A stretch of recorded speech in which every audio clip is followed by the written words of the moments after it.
The sound of breaking porcelain sliced through the stillness like a sharp intake of breath. In a narrow Brooklyn kitchen that always smelled faintly of chamomile and dish soap, 7-year-old Zoe Brown froze. Her mother lay sprawled on the floor, one arm flung across a puddle of tea, the steam already fading into the November air.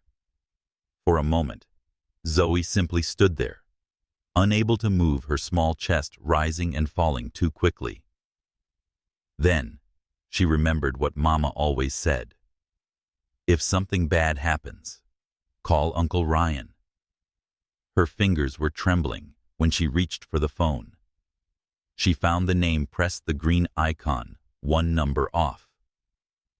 30 miles away, high above Manhattan, Damian Ward stared at the skyline through glass that reflected nothing of himself.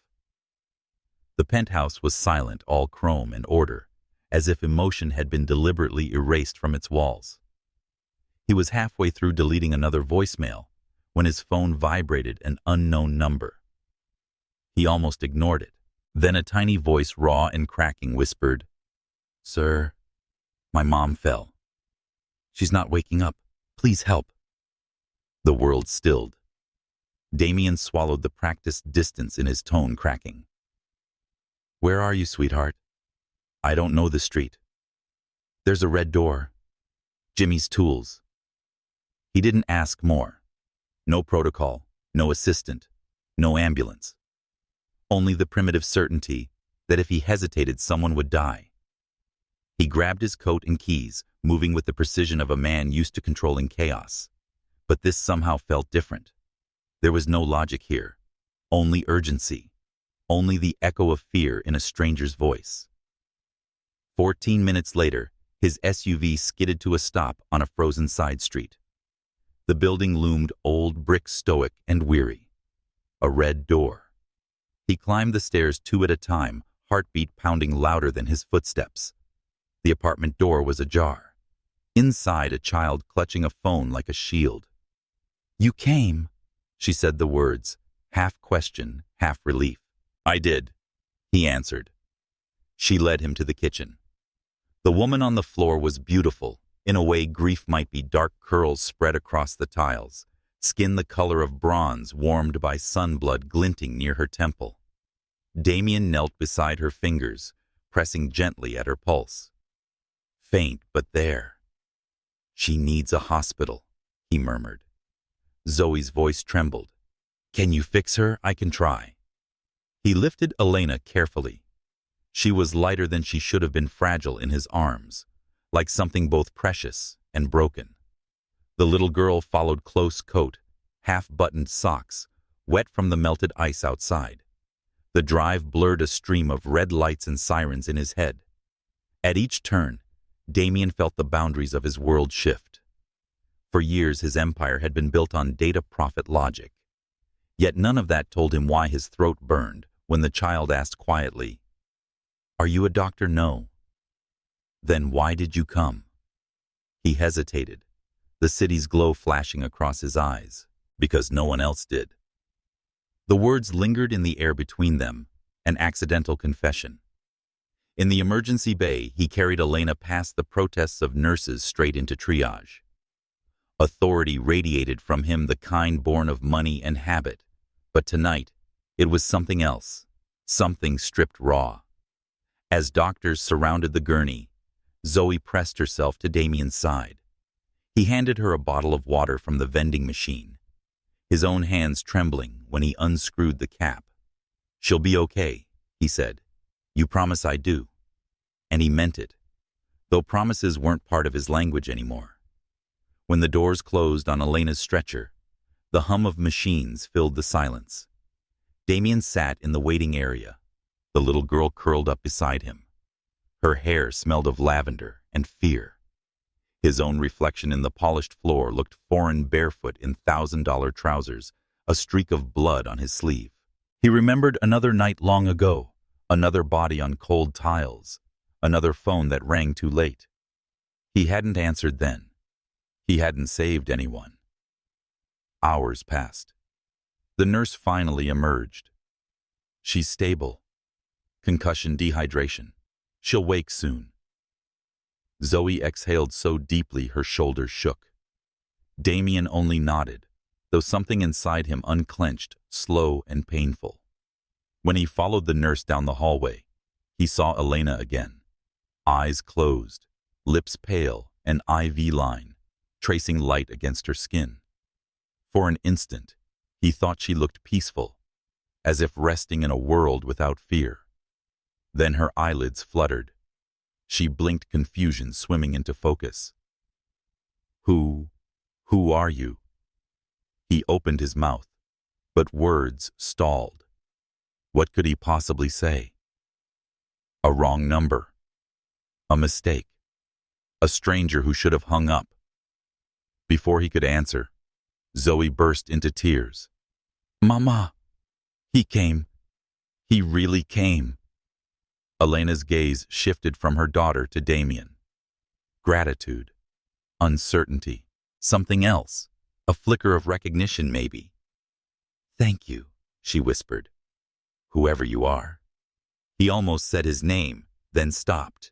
Instead, he murmured, Rest. You're safe now. When he stepped back into the hallway, dawn was pushing against the hospital windows, gray light flooding the sterile floor. Damien leaned against the wall, palms pressed to his eyes. He felt absurdly shaken. The call log still glowed on his phone screen. One missed meeting, one new number saved under Zoe. His driver texted asking if he was all right. He didn't reply. Outside the city yawned a wake horn's smoke motion. But inside him, something quiet had begun to stir. He had built his empire on precision, on algorithms that never failed. Yet a single misdialed digit had torn a hole through his orders, spilling in warmth he didn't know he'd missed. Back at the penthouse, Damien dropped his blood-stained coat on the marble floor. He poured a glass of whiskey and stared at it without drinking. The skyline blinked beyond the glass wall, indifferent. He thought of the girl's eyes, clear, fearless, trusting him without reason. Of the woman's face as she slipped between worlds. He should forget them. He should return to the clean logic of numbers. But the image wouldn't fade. His phone buzzed. A message from an unknown contact. Thank you for helping my daughter. Elena. He typed 3 words before deleting them. Then typed again. How is she? The dots blinked, paused. Then, still resting. She said you were kind. Kind. The word landed heavy, almost foreign. Damien set the phone down, leaned his forehead against the cold glass, and let the city blur. Somewhere between the silence of wealth and the pulse of humanity, he realized how long it had been since anyone saw him as anything other than powerful. He didn't know it yet, but that single wrong number had already rewired his life, rewired his heart. Outside, morning light spilled over Brooklyn. In a modest hospital room, Elena opened her eyes fully for the first time. Zoe slept curled beside her. On the nightstand lay a business card, black, unmarked, only a phone number embossed in silver. She didn't remember him leaving it. She traced the digits with her thumb, feeling a tremor of curiosity she couldn't name. Something about those numbers that man refused to leave her mind. The phone on her tray buzzed once briefly. A new message appeared. If you need anything, I'll come. She stared at the screen, unsure whether to smile or be afraid. Through the window, the city kept moving, loud, relentless, alive. But inside the room, everything felt suspended, as if the universe had taken one deep breath before changing direction. And far above the skyline, in a penthouse where loneliness had long masqueraded as peace, Damien Ward watched the sunrise for the first time in years and didn't look away. He didn't yet know why he'd answered that call, only that it had found him exactly where he was most lost. The first thing Elena felt was light, too much of it piercing, merciless. Then the steady beeping of a monitor, the antiseptic smell of hospitals, and the faint warmth of a small hand wrapped around hers. When she opened her eyes, Zoe was asleep in a chair beside the bed, her curls tangled face streaked with dried tears. For a moment, Elena thought it had been a dream, the fall, the voice, the stranger. But then she saw him. Across the room a man sat with his hands folded back straight, motionless. He wasn't wearing a lab coat. His shirt was crisp, white sleeves rolled halfway, and his expression unreadable. A cut on his wrist, faint and fresh, betrayed that he'd carried her himself. "Who are you?" Her voice came out hoarse, foreign. He looked up slowly, eyes the color of cold steel that had forgotten how to shine. Damien Ward. The name jolted something deep in her memory. She'd seen it once printed under the logo of a medical innovation fund that had sponsored the faulty monitors at St. Marine's, the same monitors that failed the night the boy named Connor died in her arms. Her chest tightened. "You're that Damien Ward?" He didn't flinch. "Yes." The air thickened. Elena felt her pulse in her temples. Fate could be cruel, but this, it was almost mocking. "You were the one funding the company that buried the malfunction," she said, voice trembling between disbelief and anger. "I didn't know," he replied quietly.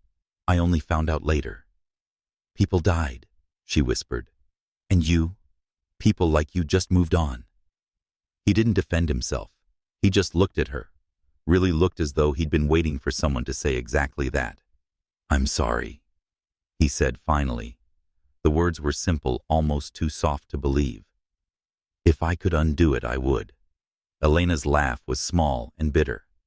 "You can't undo death with apologies, I know." For a long time, the only sound was the slow rhythm of the heart monitor. It almost matched the weight in her chest. Later, when Zoe stirred awake, Damien stood to leave. "She's safe now," he said. "The doctor will check her again in a few hours." Elena's voice was steady now. "You can go. You've done enough." But he didn't move. He hesitated by the door hands in his pockets, as though torn between guilt and something harder to name. "You shouldn't be alone tonight," he said. "I've been alone for a long time," she replied. He nodded once, then left. The door clicked shut, and with it, the room seemed colder. Outside, Damien walked through the sterile corridors past nurses who didn't recognize him, past the hum of machines that always reminded him of the deals he'd once signed without looking twice. He paused by the window overlooking the parking lot.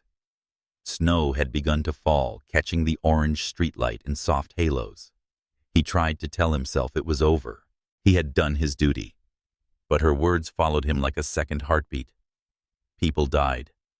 Back in the car, he sat motionless, fingers gripping the steering wheel. He'd heard accusations before from journalists, from investors, from rivals, but none had cut like hers. Maybe because she hadn't said it for herself. She'd said it for someone she'd lost. He saw her face again, pale, fierce, alive, and her daughter's eyes full of trust he hadn't earned. He felt something shift inside him, the way metal groans before it bends. He started the engine, but didn't drive away. Instead, he opened his phone and searched St. Marine's Hospital, 2018 patient death inquiry. Dozens of links appeared, most leading to archived news or half-buried forums. One thread caught his eye. Whistleblower nurse terminated after equipment failure. Her name was right there. Elena Brown. The next morning, Elena was discharged. She refused the cab the hospital offered, choosing instead to walk. The cold air bit at her cheeks, grounding her back in reality.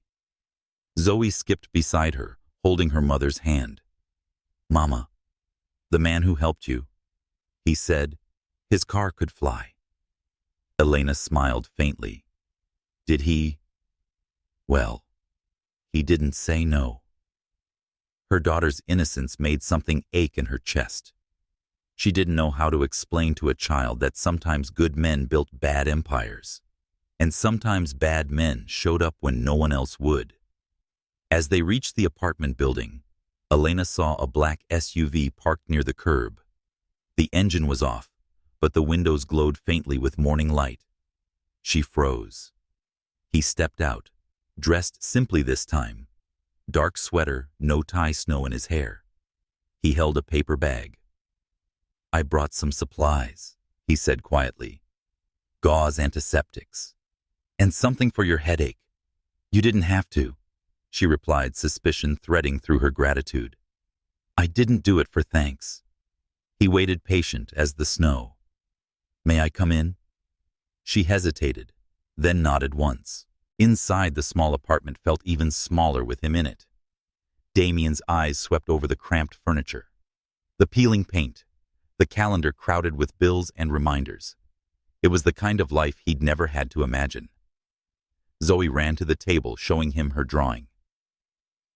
"That's you," she said, pointing at a stick figure with messy hair and a big car. He smiled, awkward, genuine. "You made me look taller." "You are tall," she said, matter-of-factly, then whispered, "But you look sad." Something flickered in his expression. Maybe I was. Elena watched them, her guard softening despite herself. She saw how gently he spoke to the child, how carefully he moved through her space, never assuming he belonged there. It unsettled her. As he placed the bag on the counter, his gaze caught on a stack of unopened envelopes, medical bills. He said nothing, only exhaled quietly, as if restraining the instinct to fix things with money. "You're very good at showing up," Elena said, folding her arms. "But I can't tell if that's kindness or guilt." "Maybe both," he admitted. "People like you don't usually show up twice." He looked at her then, and for the first time, she saw the weight in his eyes. Loneliness disguised as power. Maybe I needed to prove to myself that I still could. The honesty disarmed her. For a while, they stood in silence, the only sound the faint hiss of the radiator. Outside, snow kept falling slow and deliberate. When he finally spoke again, his voice was softer. "The hospital. You said the monitors failed. Do you still have any reports?" Elena's brow furrowed. "Why?" "Because I think you were right." She stared at him, startled. "You think I've started digging?" "There are discrepancies in the funding chain, money redirected, documents altered. Someone used your name in a clearance form." The room tilted for a second. "That's impossible." He reached into his coat and pulled out a folded page. "It's not. Her name was there at the bottom of a printed authorization. The signature was hers, but the loops were wrong, too even." Her hands trembled as she held the page. "I never signed this. I know he said, and I can prove it." A cold shiver ran through her. The man she'd hated for years might be the only one who believed her now. Zoe tugged her sleeve. "Mama, can he stay for pancakes?" Elena almost laughed, despite the lump in her throat. "He has important things to do, baby." Damien crouched to her level. "Next time," he promised. The child grinned, satisfied. When he turned back to Elena, his tone changed, lower, deliberate. "Someone forged this. I'll find who, but I'll need your help. My help. You saw it from the inside. You remember what they tried to hide. I can't do it alone." She wanted to say no, to close the door and lock it, but the truth in his eyes stopped her. Beneath the guilt, there was resolve, and something gentler like care. She folded the paper carefully, placed it back in his hand. "If I agree, I want one thing. Name it. No publicity, no boardrooms, just the truth." He nodded. "Then we'll start there." As he stepped toward the door, she caught herself watching him. Not the wealth or the power, but the way he hesitated, as though leaving this apartment meant leaving a place he didn't know he'd needed. "Damien," she called softly. He turned, "Why are you doing this?" His answer came after a long pause. "Because I heard a little girl call the wrong number. And for once, I don't want that to be the end of the story." After he left, Elena stood by the window, the forged document still echoing in her thoughts. Snow continued to fall, blurring the city into something almost gentle. She looked at Zoe now, coloring at the kitchen table, humming softly. A strange mix of fear and hope twisted inside her. Fear of reopening old wounds. Hope that maybe somehow justice wasn't done yet. When she closed the curtains, she saw his car still parked under the streetlight, engine idling. For a moment, neither of them moved. Then the headlights blinked once, like a silent promise, before fading into the snow. Elena pressed her hand against the cold glass, her reflection merging with the city lights. Somewhere deep inside, beneath the exhaustion and doubt, something stirred a memory of who she'd been before she stopped believing in miracles. And though she didn't know it yet, this wasn't the end of their collision. It was only the breath before the flame. The city never truly slept, but at 200 a.m., its sound changed, muted, uncertain, as if even the concrete held its breath. In his office high above the East River, Damien Ward stared at the same document for the 10th time. Elena's forged signature glared up at him from the page, perfect in its imperfection. He'd seen fraud before. Numbers twisted, names manipulated, but this felt different. It was personal. Someone had taken her handwriting and turned it into a weapon. And because of his funding, his network, his negligence, that weapon had worked. He leaned back, exhaling sharply. The whiskey, untouched beside him, reflected the skyline, sharp, endless, unreachable. He thought of her voice earlier that evening, steady, even when her world had been split open. "If I agree, I want the truth. Nothing else." He hadn't heard a request like that in years. People always wanted something: money, access, redemption. But she wanted truth. And the way she said it, like a vow, made something inside him shift painfully and quietly. Across the river, Elena Brown couldn't sleep. The apartment was too still.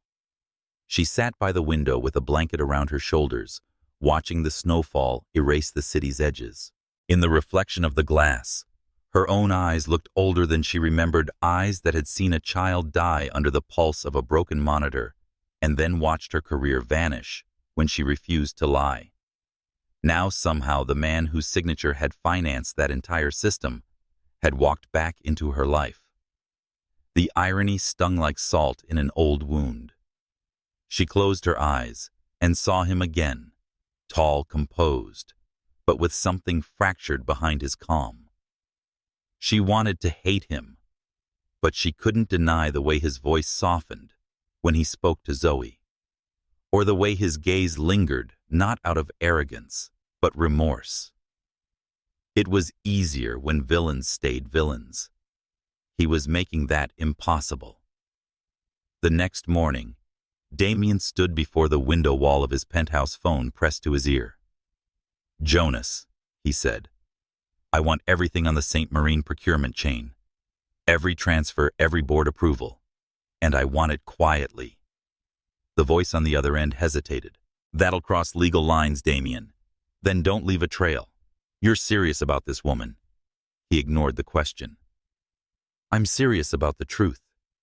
When he hung up, the city outside looked sharper somehow, like the light itself had teeth. By noon, he was back at Elena's building. She opened the door before he could knock twice. She wasn't wearing makeup, and her hair was pulled into a loose braid. For a second, he forgot what he was supposed to say. "I found something," he managed.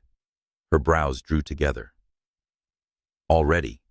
He handed her a folder, the edges creased from his grip. "Financial trails from the foundation that funded St. Marine. There's a name recurring across all transfers. Andrew Cowan, CFO." She froze. "I remember that name." He signed the memo, clearing the defective monitors. Damien nodded. And the same man oversaw 3 of my early clinics. All of them shut down mysteriously within a year. The color drained from her face. So it wasn't a mistake. It was deliberate. Yes, he said quietly. And they used your name to bury it. Her fingers tightened around the file. Why tell me this? You could have kept it hidden. It'd be safer. Because I'm done being safe. The way he said it, like a confession, made her heart stutter. They sat at the small kitchen table, sunlight spilling between them. Zoe's crayons lay scattered like a rainbow of small disasters. You don't owe me anything, Elena said. If this gets out, it'll hurt you too. You're the face behind the fund. I deserve to be hurt, he said. You don't. She studied him, searching for the cold precision the newspapers always described. But what she saw was a man at war with his own conscience. Damien, she said softly, you can't rewrite the past. He met her eyes. Maybe not, but I can stop pretending it didn't happen. The quiet between them deepened, heavy and electric. The world outside went on traffic laughter, the endless hum of life. But here, everything stilled. He reached into his coat pocket and placed a small silver drive on the table. It's encrypted data from the Foundation, he said. Evidence of falsified safety reports. If you testify, this will help. Her breath caught. You want me to testify? You're the only one who can. She shook her head. No, I can't go through that again. The hearings, the press, the humiliation. You wouldn't be alone this time. Wouldn't I? She whispered. You'll protect me until the story hits your investors, and then you'll disappear like the rest of them. Her words landed harder than she intended. He flinched just slightly, but she saw it. Elena, please, she said, voice trembling now. Just leave it. I can live without justice. I can't lose peace again. He looked at her for a long moment, something breaking quietly in his gaze. Then he nodded. All right. But when he left, she knew he wouldn't stop. That night, Elena found herself rereading an old letter she'd never mailed. A letter to the mother of the boy who'd died, apologizing for something that wasn't her fault. She'd kept it hidden under a stack of unpaid bills, too afraid to send it, too guilty to throw it away. Now she unfolded it again and saw the stains, old tears maybe, or coffee. Her throat tightened. Maybe he's right, she whispered to herself. Maybe silence isn't peace. Meanwhile, Damien met Jonas in a dim parking garage beneath his office tower. His friend tossed him a flash drive. You were right. Cowan's been redirecting funds for years. Shell accounts off book vendors, all tied to MedCore Integrated Holdings. Damien exhaled. He used the health grants for profit, and the forged signature.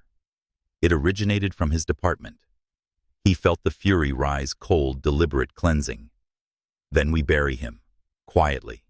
Jonas hesitated, and Elena Damien's expression softened. She's been buried long enough. Back in Brooklyn, the night pressed close against Elena's windows. She tried to read, but the words wouldn't stay still. The city outside shimmered, blurred by snowfall and memory. Then 3 deliberate knocks. When she opened the door, Damien stood there again. No suit this time, only a dark coat dusted with snow, a quiet gravity in his face. You were right, he said without preamble. It wasn't an accident. It was a cover-up. She stared at him.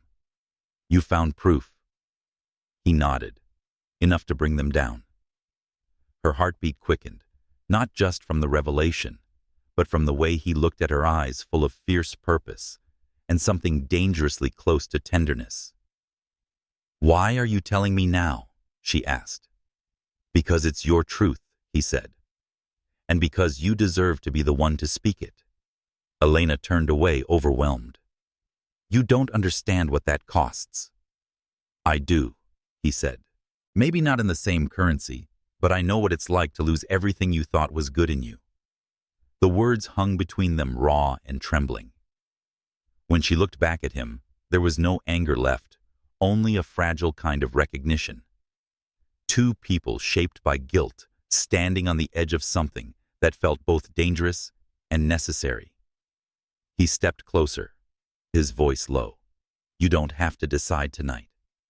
I wasn't planning to, she said, but her tone softened. He smiled faintly. I'll take that as a maybe. For the first time, she smiled back, small, uncertain, but real. Then Zoe's sleepy voice drifted from the bedroom. Mama, who's at the door? Elena turned her hand still on the frame. No one, baby. Go back to sleep.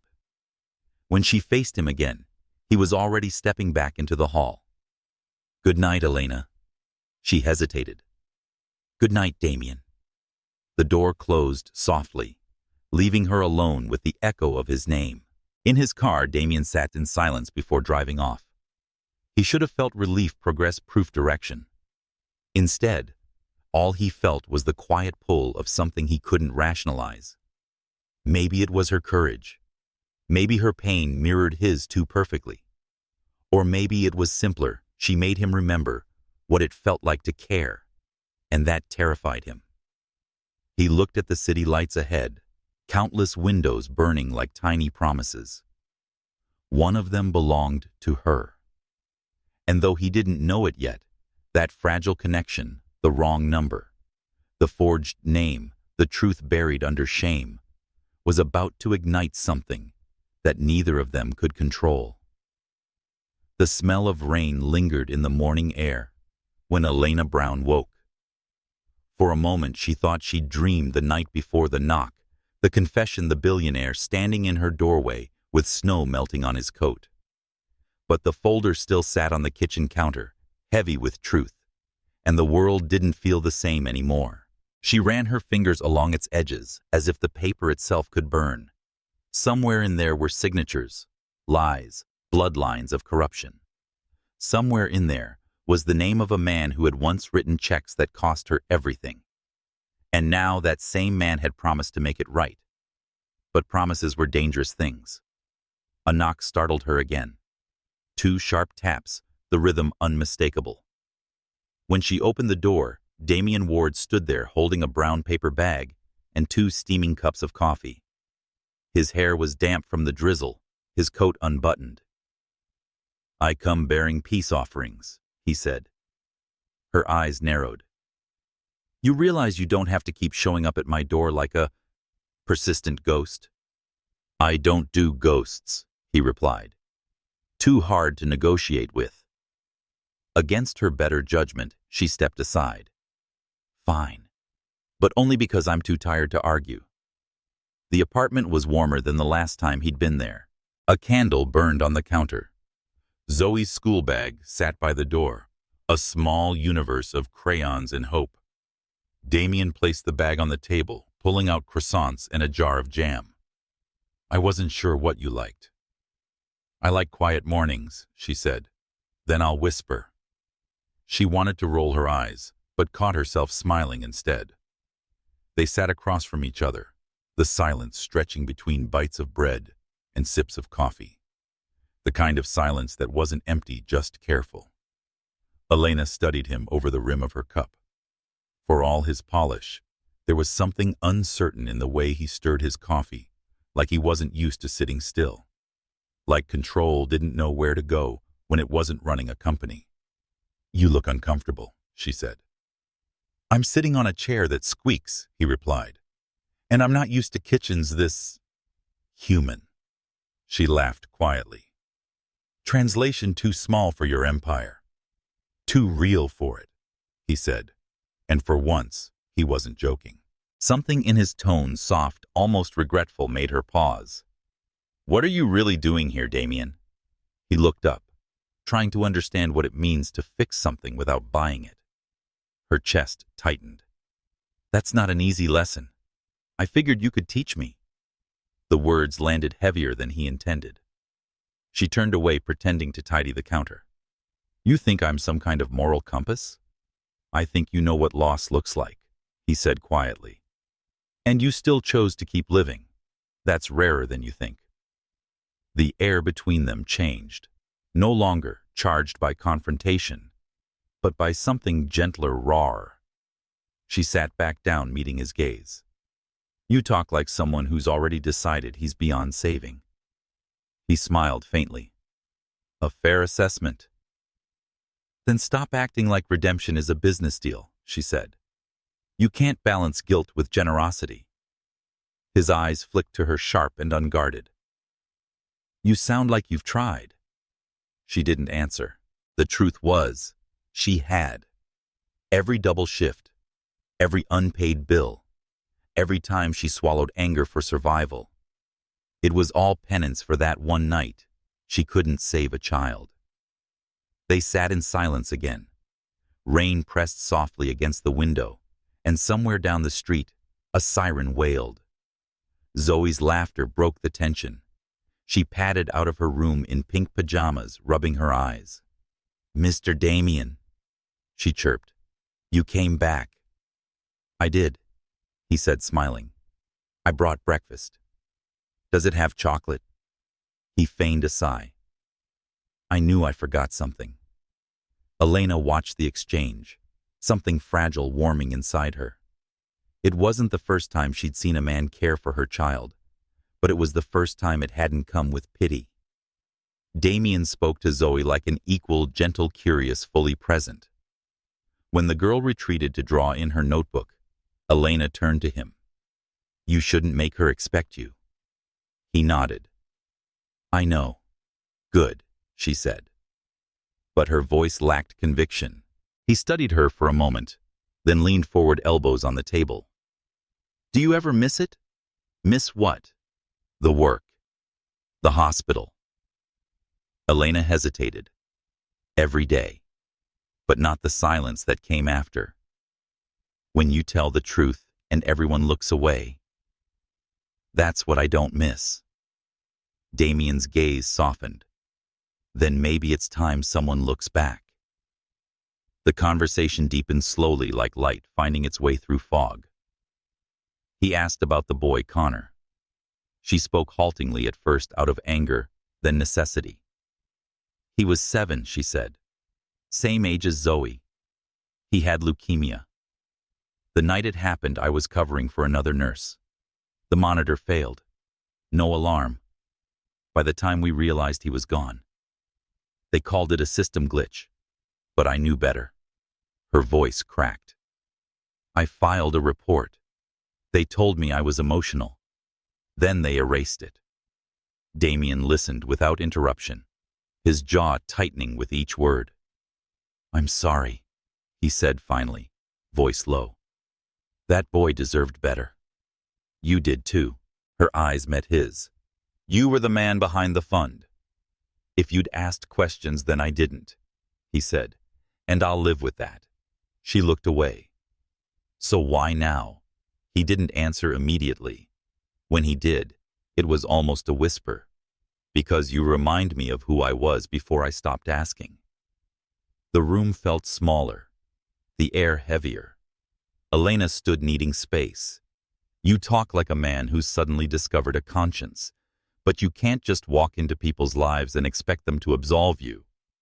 He rose too, his voice firm but gentle. I don't want absolution. I just don't want to keep pretending I didn't help build the walls that trapped you. She stared at him, chest rising fast. The truth of it hurt, because she wanted to believe him. Outside, thunder rolled. The rain thickened, drumming on the fire escape like a heartbeat. Finally, she said, You should go. He nodded slowly. All right. He reached for his coat, then hesitated. But you don't have to fight this alone, Elena. Not anymore. When the door closed behind him, she felt something in her chest collapse, not from relief, but from the absence he left behind. That night, Elena couldn't eat. The city lights blinked through the rain, blurring into gold and gray. She sat at the same table where he'd been, fingers tracing the condensation on her coffee cup. She hated how her mind replayed his words. You remind me of who I was. What did that even mean? She wanted to dismiss him to fold this morning away as another rich man's guilt. But her heart refused to cooperate. There had been something in his eyes, something too human to fake. And that terrified her more than his power ever could. Meanwhile, across the city, Damien sat in his penthouse watching droplets race down the glass wall. The city below glittered like a circuit board. His kingdom, his illusion of control. He replayed the morning in his mind, the warmth of her kitchen, the smell of cinnamon, the sound of her laughter before it broke. He hadn't felt at home anywhere in years. And somehow, in that worn apartment for a few minutes, he had. But it wasn't safety he wanted. It was forgiveness he didn't deserve. He picked up his phone, typed a message, deleted it. Typed again. I'll keep digging. You were right about everything. He sent it before he could change his mind. A moment later, her reply came. Be careful. They'll come for you next. He stared at the screen, a strange smile ghosting his lips. Maybe that was what he wanted, to finally have something worth being hunted for.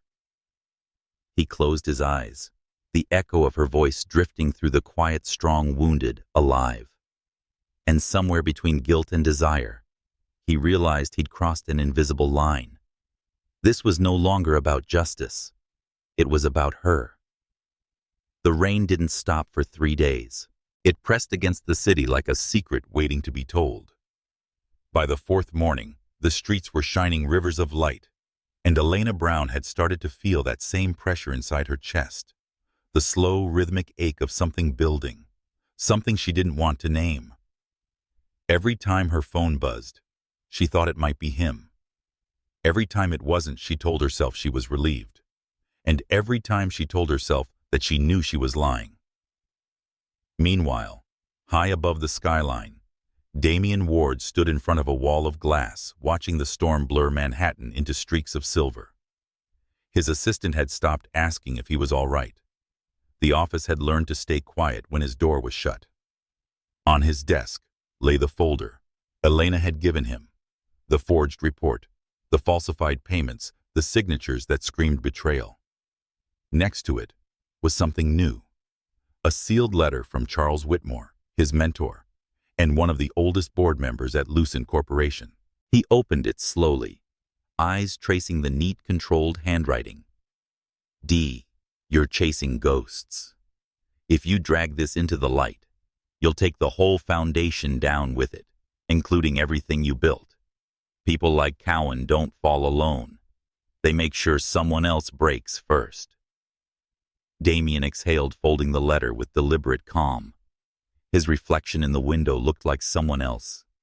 Someone older, lonelier, closer to the man the papers said he was. He wasn't afraid of losing his empire. He was afraid of losing the one thing that had finally made him feel human again. That evening, a black car stopped across from Elena's apartment. Damien stepped out, rain soaking through his coat, unbothered. The driver offered him an umbrella. He waved it off. He wasn't here for protection. He was here for truth. When Elena opened the door, surprise flashed in her eyes, followed quickly by concern.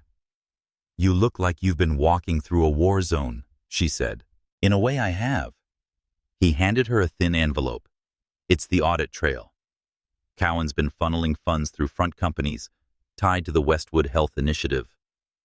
There's more offshore accounts, political ties. She scanned the documents, her brow furrowing. This is huge. You could expose them all. I could, he said, voice low. But if I do, they'll come after you too. She met his gaze, steady and unflinching.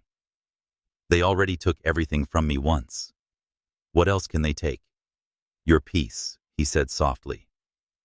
For a moment, neither spoke. The only sound was the rain tracing slow lines down the window. Then she said quietly, You didn't come here just to warn me. He hesitated. No, I came because I can't do this without you. Her heartbeat stumbled. Don't say that. It's the truth. Then stop making me a part of your guilt. His expression tightened, hurt flickering through the composure. You think that's what this is? I think you're trying to save yourself through me. That's not fair. It's real, she said, her voice rising now. You show up with your expensive penance and your haunted eyes, and you think that makes it different. But this, she gestured between them. It's not salvation. It's a distraction. He stepped closer, his tone sharpening. And what if it's both? The words landed like thunder. Elena froze, her pulse loud in her ears. He was too close, his scent rain and cedar pulling her toward a place she didn't trust. You should go, she whispered. He didn't move. If I go now, I won't come back. She looked up, meeting his eyes, gray, unreadable, full of something fierce and fragile all at once. Then maybe you shouldn't have come at all. He nodded once, a muscle twitching in his jaw. Maybe not. And then he was gone. That night's sleep refused her. Every creak of the building, every sigh of wind, felt like his absence pressing in from all sides. She walked to the kitchen, made tea she didn't drink, and stared at the documents he'd left. Words blurred into each other. Numbers, signatures, threats. Somewhere between the lines, she saw the truth of it. This wasn't about revenge. It was about redemption for both of them. She hated that she understood him. She hated that part of her didn't want him to stop. Across town, Damien sat alone in his penthouse. The city sprawled beneath him, like a wound he couldn't close. He'd told himself walking away was strength. It didn't feel like it. Jonas entered quietly, dropping a file on his desk. You need to see this. Inside were screenshots, internal memos, and a single grainy photo, Elena leaving her apartment. A man in a gray coat watching from across the street. Damien's voice went cold. Who is he, Cowan's fixer? Name's Laird. He's been following her since last week. For a moment, Damien didn't breathe. Then he stood grabbing his coat. Get the car. Damien. Now. By the time he reached her building, the street was slick with rain. He found her walking home from the corner store, paper bag in hand, unaware of the shadow trailing half a block behind. Damien didn't think. He crossed the street, caught her arm gently but firmly. She gasped, startled. Damien! What? Don't turn around, he said. Just walk. What's going on? Someone's been watching you. Her breath hitched. What? He guided her toward the SUV idling near the curb. Get in. She hesitated, eyes flashing with fear and defiance. I'm not running. This isn't running, he said. It's staying alive. When she saw his face tight with something close to panic, she climbed in without another word. The ride was silent except for the rain. The city blurred by in gray streaks. Finally, she spoke. You shouldn't have come back. He turned to her, voice quiet, but trembling at the edges. You're the only thing that's made sense since this started. She looked away, throat tight. That's not fair to either of us. I don't care. She almost laughed, but it came out as a sigh. You really don't, do you? I care about you, he said simply. Her breath caught. For a moment, the world outside ceased to exist. The storm, the danger, the lies. There was only the sound of his words, heavy with something that scared her more than the man following them. Don't, she whispered. Please don't make this harder. He reached out, fingers brushing hers. Light, tentative, like a promise he wasn't sure he was allowed to keep. I can't unfeel it, he said. And I don't think you can either. She closed her eyes. That's exactly the problem. They drove in silence after that, until the rain softened, and the skyline began to fade in the rearview mirror. Damien stopped the car by the river headlights, glinting off the dark water. Elena turned to him, weary and raw. "What happens now?" "We keep going," he said. "Together." "Until what?" "Until it's over. And if it never ends." He looked at her, then really looked and said, "Then we make something else out of it." The way he said it made her chest ache, not from fear, but from recognition. For the first time since that wrong phone call, she didn't feel like a survivor. She felt like a participant in something bigger, riskier, and infinitely more human. She watched the rain trace his reflection on the windshield, and something inside her, small, defiant, and tired of being afraid, finally gave in. "Okay," she said softly. "But only if we do it my way." He smiled, slow and genuine. "I wouldn't dare argue." Hours later, after he'd left her safely inside a hotel under another name, Damien stood by the water, phone in hand, his reflection a fractured twin beneath the surface. He dialed Jonas. "We're going public." "You sure?" "Not yet," he said. "But I'm getting there." Above him, the storm began to break. The clouds split open, revealing a sliver of morning light, brief, uncertain, but real. And somewhere in that fragile dawn, Damien knew the next move would change everything. The city woke restless. Headlines flickered across screens. Whispers rippled through boardrooms. Whistleblower linked to Lucent health scandal. The story had broken. Someone had leaked fragments of Damien's investigation, enough to make noise, not enough to tell the truth. In every photo, his name was printed next to hers. Elena Brown, the nurse who once exposed a hospital and disappeared. Damien Ward, the billionaire now accused of orchestrating the cover-up he'd been trying to undo. They were no longer hidden behind shadows. They were front-page fire. Elena stood at the window of the small hotel suite, watching the world unravel in pixels and noise. Her reflection in the glass looked foreign, weary eyes, jaw set, heart burning with something between fear and fury. The news anchors used her name like a weapon. Former nurse turned alleged informant. Possible insider collusion.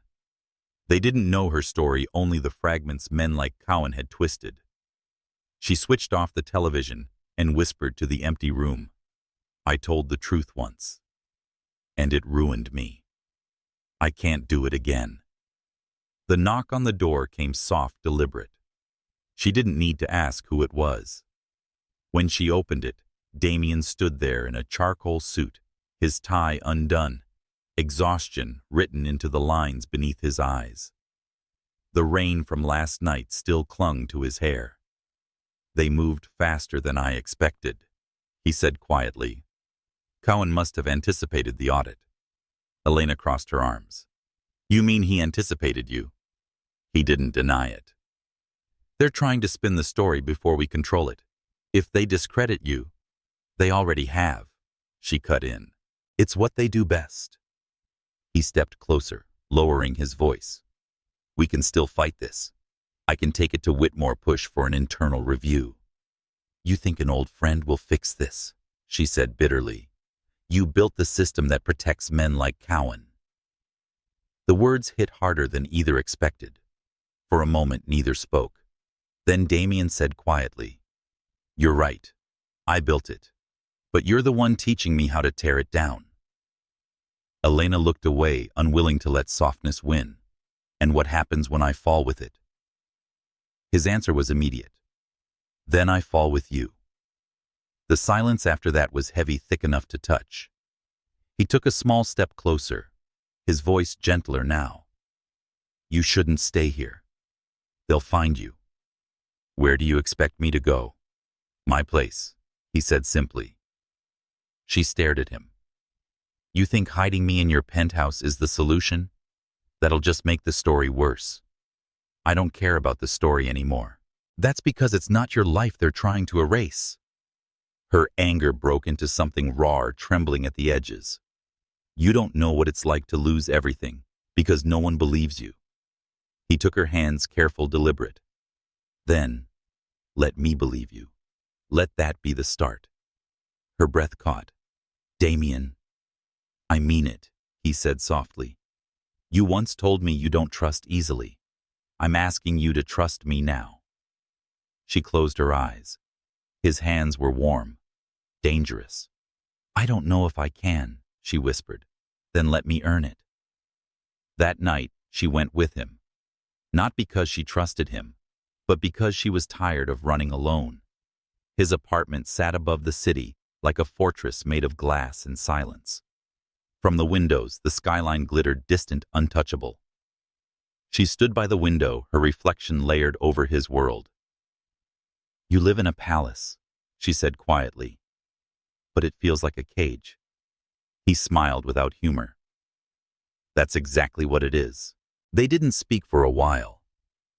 The air hummed with quiet tension, the kind that lived somewhere between danger and desire. Finally, she turned. What happens now? We wait, he said, and we plan.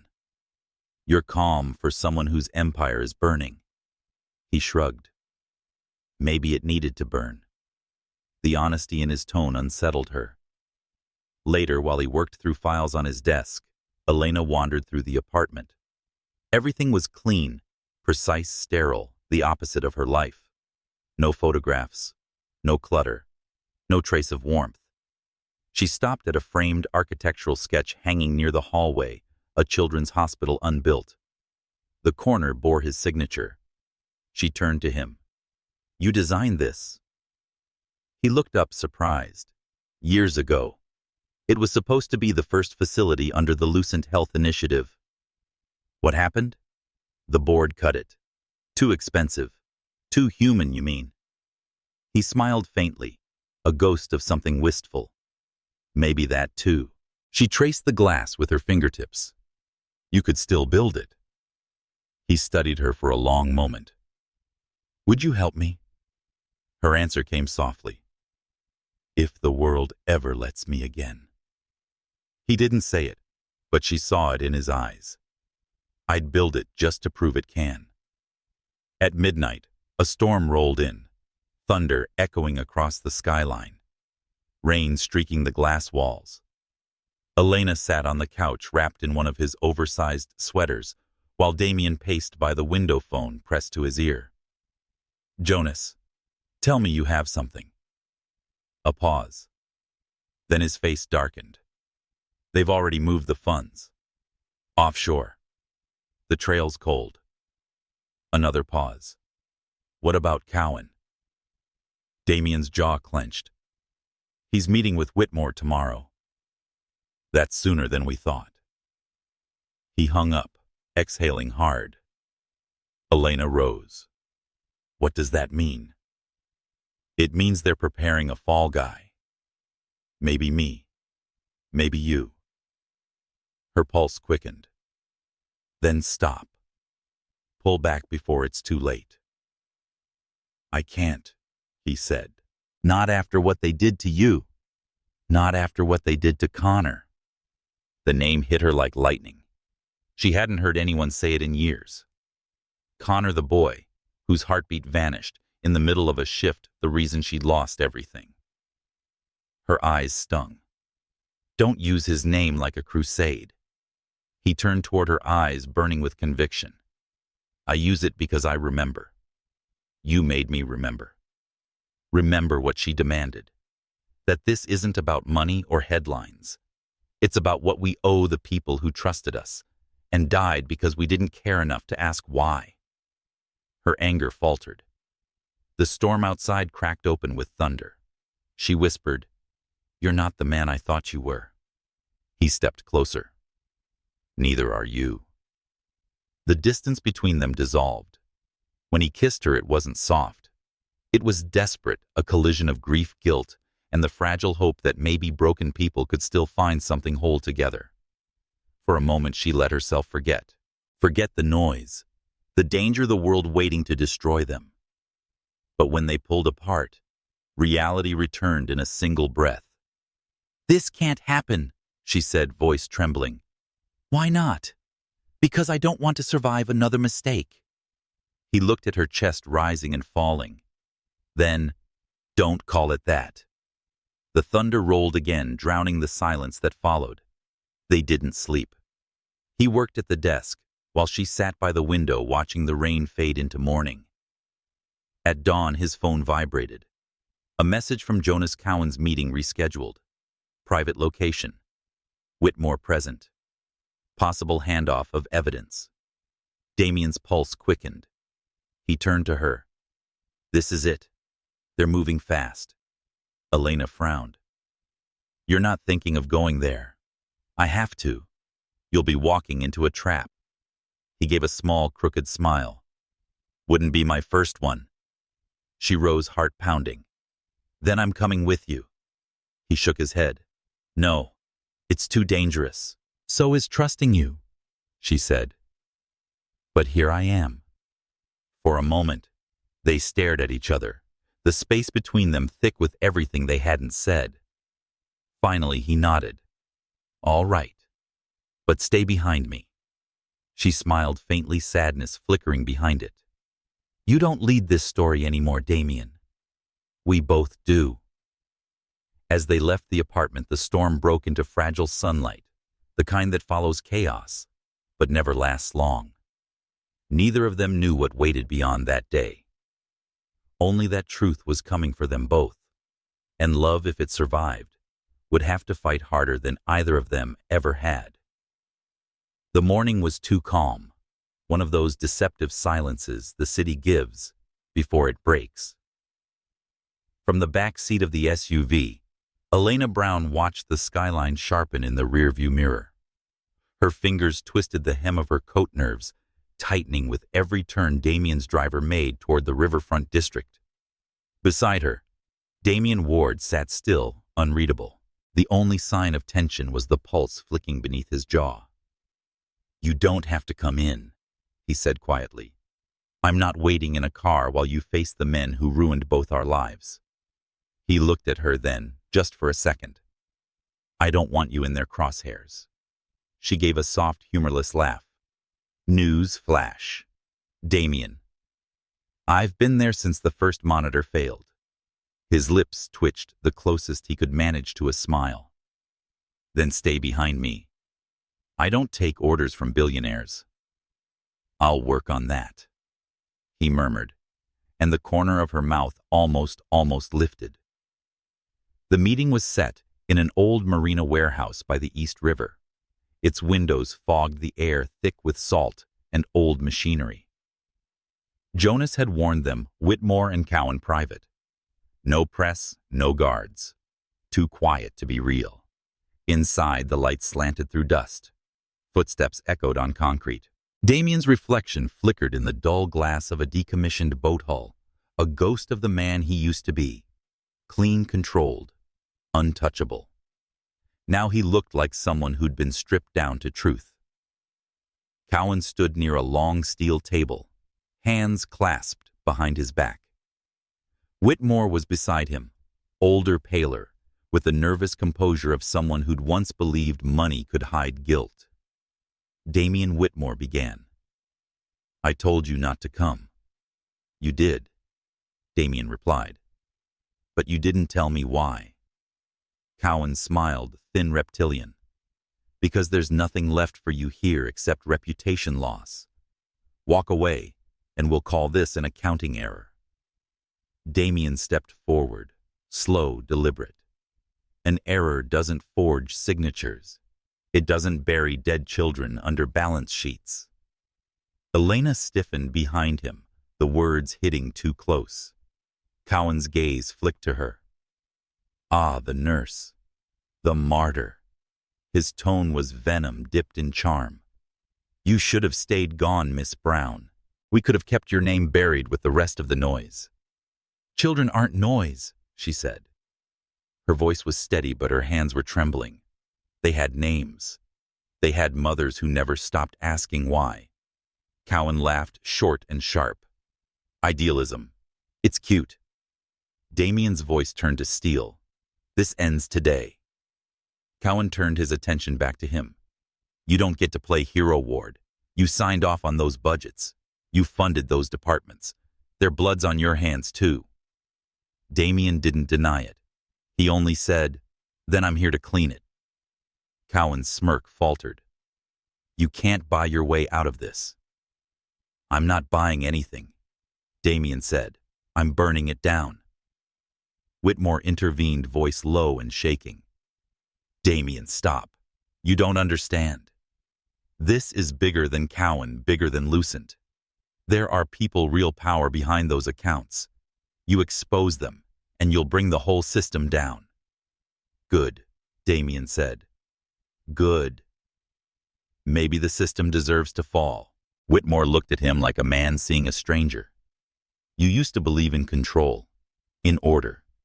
I believed in lies that looked like order, Damien replied.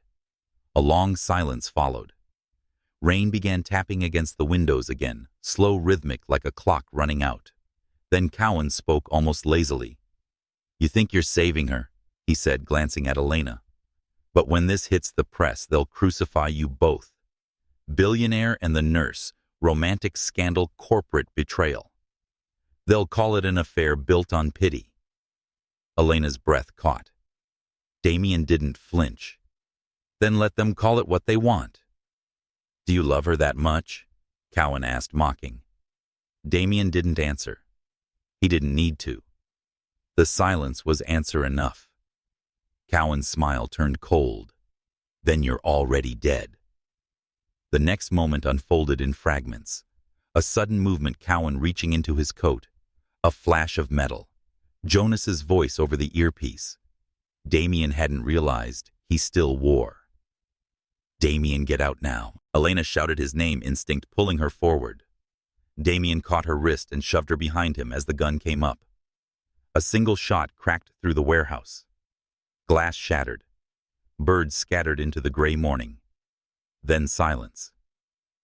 Damien's hand went to his side. Blood bloomed through his shirt like an opening flower. Elena dropped to her knees beside him. Oh God, no. Stay with me, stay. He managed, a breath voice rough. You're not hurt. Don't talk. Her hands pressed against the wound, but the blood was warm and steady, frighteningly steady. Cowan was already running. Whitmore shouted something, panic denial, but the sound blurred. Damien's world narrowed to the scent of rain and the pressure of her hands. Listen, he said, forcing the words through his teeth. My phone recording, everything. Stop it, Damien. Please, send it. To Jonas. Damien. He smiled weakly. Told you. I'd fall with you. Her tears spilled freely now. Not like this. Sirens wailed in the distance, faint but closing in. Promise me, he whispered. You'll finish it. I can't. You can. His voice softened, fading. You already did the hardest part. Which part is that? Letting me in. His eyes fluttered. She pressed her forehead against his. Don't you dare die on me. Wasn't planning to, he murmured, then went still. When the paramedics burst in, Elena was still on the floor, hands slick with his blood, refusing to move until they pulled him away. She followed the ambulance, numb, her body moving without thought. Outside the hospital, cameras already waited. A dozen microphones thrust toward her face, voices overlapping. Is it true you leaked the files? Are you romantically involved with Damien Ward? Was this an act of revenge? She said nothing. The world blurred into noise. Inside, through the glass doors, she saw them wheel him down the corridor. Machines trailing, lights flashing. Her heart thudded painfully. She'd promised him. Hours later, she sat in the hospital chapel, the small wooden cross above her head casting a shadow across the pew. Her hands shook as she unlocked Damien's phone. The recording app was still open. His voice echoed through the small space, steady, clear, damning. Everything Cowan had said, every threat, every admission. It was all there. She closed her eyes, tears slipping silently down her cheeks. "You wanted me to finish it," she whispered. "Fine. I will." She hit send and forwarded the file to Jonas. Outside, dawn began to break, soft, pale light bleeding through the storm. Jonas called 20 minutes later. "It's done," he said. "The file's with the committee. They'll open a federal case by morning." Elena's voice was hollow. "And Damien?" A pause. "He's alive. Barely. But he's holding on." Her breath shuddered out. Relief, grief, love, everything collided in that one fragile heartbeat. Jonas hesitated. "He was right about you, you know." "What do you mean?" "He said if he didn't make it, you'd be the one to save him anyway." She hung up, unable to speak. Outside the hospital, reporters shouted, cameras flashed. But Elena walked past them all, her face calm, her steps sure. In her hand, Damien's blood still stained her sleeve, proof of the cost of truth and of something deeper she hadn't yet dared to name. As she reached the hospital doors, a nurse hurried toward her. "Miss Brown, he's awake. He's asking for you." Elena froze. For the first time in days, her heart remembered how to beat. The hospital smelled of antiseptic and sleeplessness. Elena Brown stood in the doorway of room 312, her palms cold despite the warmth of morning. Machines hummed in quiet rhythm. Beyond them, Damien Ward lay pale beneath a tangle of wires and gauze, eyes closed, chest rising and falling with fragile steadiness. For a moment she couldn't move. The man who had walked into her life by accident, through a misdialed phone number, a shattered night, was now fighting to stay in it. The nurse touched her shoulder. "He's been asking for you."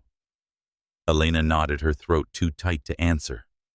When she stepped closer, his eyes opened, gray and lucid, anchored on her, like she was the first real thing he'd seen in days. "You made it," she whispered.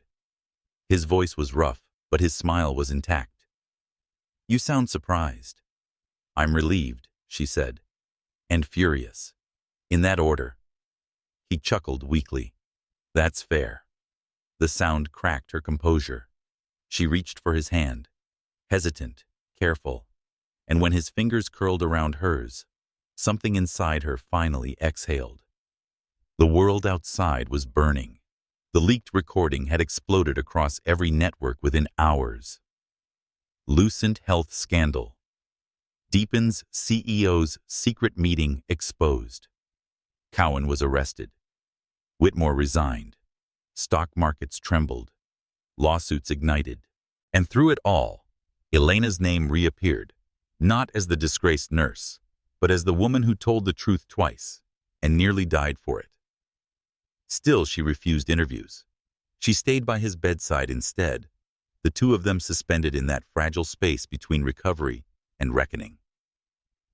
Some nights, when the morphine dulled his pain, he'd wake disoriented. "Is it over?" he'd ask. She'd answer, "Not yet." But what neither said out loud was what they both feared, that even when it was something between them, would have changed forever. One morning, a week later, Damien asked for the blinds to be raised. The city lay washed clean under the aftermath of the storm rivers of light between buildings, the hum of new beginnings. He looked stronger now, though his movements were slow. The bandages peeked from under his shirt, a quiet reminder of what truth had cost. "You know," he said, watching her pour coffee, "when I was a kid, I thought people like us didn't bleed the same as everyone else. That money power, it insulated you." Elena glanced at him. "And now I know insulation is just another word for isolation." She studied him, then said softly, "Maybe bleeding is how we prove we're still human." He smiled faintly. "You always did have a talent for turning pain into poetry." "It's survival," she said, "not art." A knock interrupted them. Jonas stepped in, phone in hand. "They're calling it the Ward Commission," he said. "Federal oversight on corporate healthcare funding. You're being hailed as a reformer." Damien's brow furrowed. They're missing the point. Maybe, Jonas said. But you've got senators quoting you on national TV. Elena sighed. The world loves redemption stories. Jonas gave her a knowing look. And they love the woman who makes the redemption possible. She blushed, the warmth unsettling. Damien caught it, eyes glinting. He's not wrong. Jonas grinned. I'll let you two rewrite history in peace. He left, closing the door softly. The quiet that followed felt like an exhale, delicate, unfinished. Damien turned to her. You could go back, you know, to medicine. Her fingers stilled on the cup. Who would hire me after this circus? I would. She looked up. You don't own a hospital. Not yet.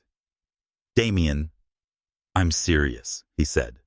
A small facility. Community-based. No corruption, no committees. Just care. The kind of place you always talked about. She blinked. You remember that? He smiled. You think I ever forgot? Her throat tightened. Why are you doing this? Because I owe you a world where truth doesn't ruin people. And because I want you in mine. The air between them changed, softer now, yet charged with something neither could name. That night, after visiting hours ended, Elena returned to the chapel where she'd sent the recording days ago. She lit a candle, the flame trembling against the draft. For the first time, she didn't pray for strength. She prayed for permission to stop surviving and start living. When she turned, Damien was standing in the doorway, still pale but upright, leaning slightly on the frame. You shouldn't be walking, she said. He shrugged. You shouldn't be alone. She smiled despite herself. You're impossible. Only when necessary. He joined her by the flickering light, silence settling comfortably between them. You ever wonder, he said quietly, if we were meant to find each other this way? Through a wrong number, a tragedy. She looked at the flame. Maybe fate's not about timing. Maybe it's about recognition. He frowned gently. Recognition. When you meet someone who reminds you of everything you thought you'd lost, and you realize you've been walking toward them all along. He took her hand, fingers brushing hers with reverence. Then I must have been walking a very long time. Her eyes glistened. Me too. Weeks passed. Damien was discharged. The scandal settled into aftermath. Lucent was restructured under government supervision. Cowan's testimony filled headlines. But the world, as it always did, moved on. They didn't. Instead, they bought an old building in Brooklyn, a former community clinic abandoned since the pandemic. Its walls still smelled faintly of disinfectant and forgotten hope. Together, they rebuilt it, room by room. On the first day of construction, Elena arrived to find Damien already there, sleeves rolled up, paint streaked on his forearm. You missed a spot, she teased. He looked up, smiling.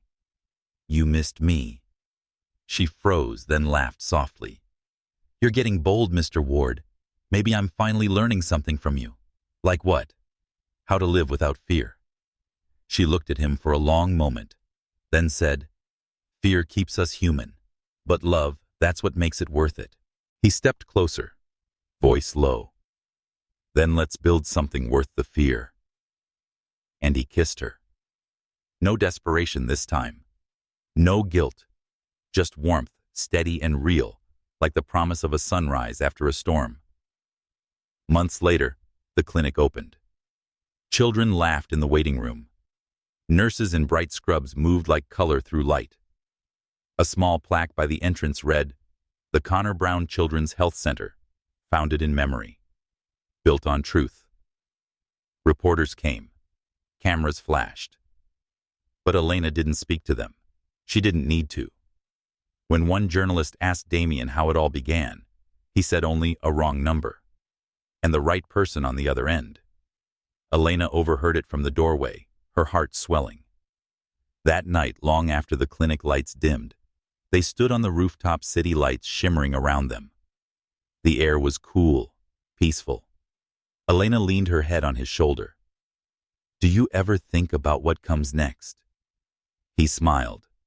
Always. But for the first time, I'm not afraid of it. She looked up at him.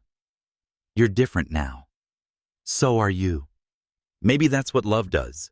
It changes the math of who we are. He brushed a hand through her hair. Then I'll spend the rest of my life learning the equation. The skyline glowed behind them, vast and forgiving. They didn't need vows or promises. Just the quiet truth between two people who had already survived everything that tried to destroy them. Somewhere below, the city pulsed alive, restless, unbroken. And for the first time, neither of them felt like they were chasing it. They had finally caught up to themselves.